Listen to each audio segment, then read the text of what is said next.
গাজীপুরে কালিয়াকুরের প্রাথমিক বৃত্তি পরীক্ষায় অংশগ্রহণের দাবিতে বেসরকারি স্কুল শিক্ষার্থী মানববন্ধন করেছে।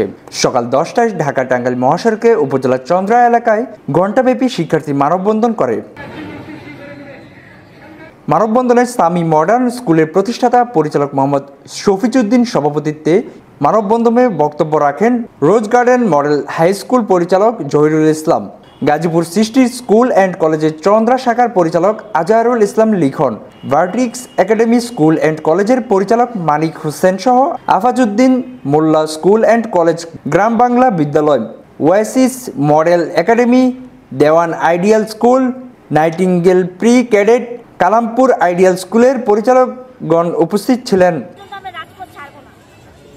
মানববন্ধন শেষে উপজেলা প্রশাসকের মাধ্যমে প্রধান উপদেষ্টা বরাবর প্রাথমিক বৃত্তি পরীক্ষার অংশগ্রহণ করার জন্য স্মারকলিপি প্রদান করা হয়।